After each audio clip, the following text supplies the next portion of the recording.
Salam dəyərli şagirdlər, 81-ci sualın həllinə baxırıq. Deməli verilib ki, x çıxılsın 2 və x üstəgəlsin 2 ədədlərinin həndəsi ortası 4 olarsa, x-in müsbət qiymətini tapın. Biz bilirik ki, ədədi orta var, bir də həndəsi orta. Ədədi ortada verilən ədədlər, misal üçün AB. Deyirdi AB ədədləri, misal üçün digər ədədlər verə bilərdi. Ədəd ortasını soruşanda biz nə edirdik? Verilən ədədlərin cəmi bölünsün sayı. Bir də var həndəsi orta. Həndəsi ortada da AB ədədləri verilsə, kök altda hasilləri və yaxud olsun A, B, C.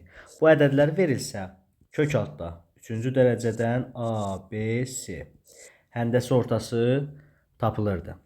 Bizə də verib 2 ədədi x minus 2, x plus 2. Biz bu ədədləri bilirik ki, x çıxılsın 2, vurulsun x plus 2.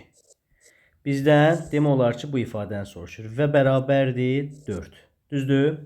Kök altda müxtəsər vurma düsturundan bilirəm ki, x kvadrat çıxılsın 4 deməkdir. Bax bu ifadə və bərabərdir 4-ə.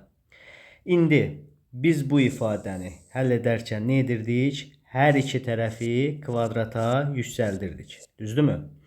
Hər iki tərəfi kvadrata yüksəltsəm nə olacaq? Buradan alınır.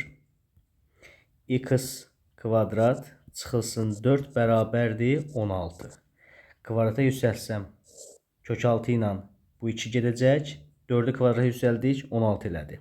Və buradan x kvadrat bərabərdir 16. 4 keçir digər tərəfə, olur müsbət. X kvadratı tapıram 20. 20-ni x bərabər necə yazarıq? Kök altda 20, x bərabər nəyə?